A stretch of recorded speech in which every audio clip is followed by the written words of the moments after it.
Ben Beyik Türkmenbaşı etrafının Kerkiçi şäherçesiniň ýaşaýjysy Halbay we Gülsün.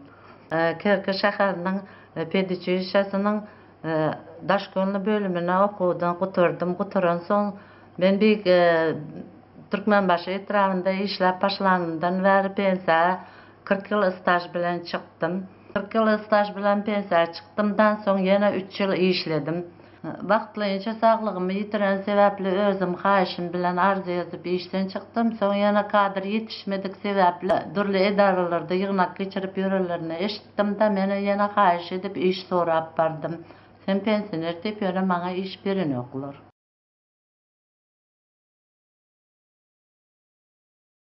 Soň ýene boş ýöredim, ondan soň ýene ýokarlara ýüz tutup başladym, ýene ýokarlara ýüz tutup başlasam hem şo baram bilen 3 ay iş berýärler, soň iş ýok diýip iş beren ýoklar.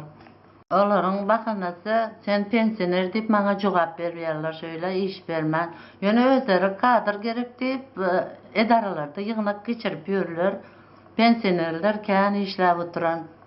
Bir ay kompýuter kursuny gutaran gyzlaram işläp ýörler. Şolaryň ýerine maňa wagtlaýynça beriň diýsem maňa hiç gyla sen pensioner işlemek bolmuyor diýip iş beren ýoklar.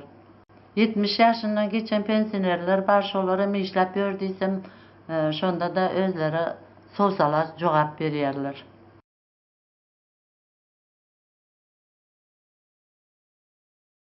Dürli ştatlar açılıpdyr, ştatken ýöne paraxorluk güýjlenen sebäple şol sebäple maňsat işe alan ýoklar. 4 çan çağalar baga açyldy.